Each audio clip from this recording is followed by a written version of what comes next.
Good morning, all you lovely pricks and rich douchebags. It's your boy back at it again. Living this beautiful nomadic lifestyle with the goals of the van life. And for anyone who's curious as to why I'm homeless and assume I'm just a bum, this is the story of how I became homeless. About 3 years ago, I used to run half of a motorcycle shop in Northern California in a little town called Pine Grove. Well, the way we stayed warm there was by a wood-burning stove. Well, it was wintertime, so there was snow everywhere, so we would keep our kindling right in front of the wood-burning stove. Well, I wasn't there. I was at work in Sacramento at the time, but he left the wood-burning stove doors wide open, when he threw the wet cedar in the fire. What happens when you throw wet cedar in the fire? It sparks, it pops. Well, what happened? He threw the fresh wood into the fucking wood-burning stove, turned around, left the doors wide open, started working on a customer's motorcycle, smelt smoke, looked behind him, and realized half the shop was engulfed in flames. What did he do?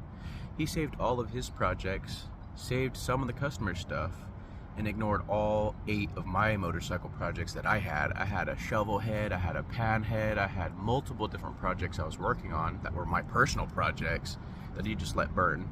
And on top of that, the cabin I was living in at the time, I had a PlayStation 2 and a PlayStation 3 collection with over 1,000 games for both, with all special dongles, controllers, all that stuff. And he ended up stealing all of that stuff and selling it and saying somebody broke it and stole it. Lies, because I found out the truth. And yeah, and I also lost my dog in the fire too. Yeah, I lost everything in that fire. And what happened?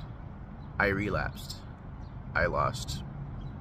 My mental health went down the drain. I was 8 years clean off of amphetamines. Boom, relapse.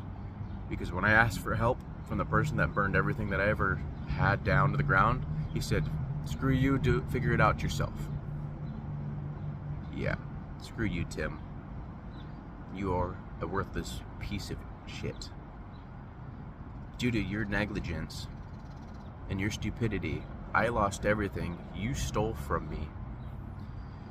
And I had to do a relapse all alone for the past couple years, on and off, until I realized, you know what, living the nomadic lifestyle is probably the best choice I can ever make for myself from this point forward. So, I'm never planning on paying rent again. I'm never planning on paying any kind of major bills. And yeah, I just want to live stress-free. Because after building up everything I ever had, ever dreamed of, and then losing everything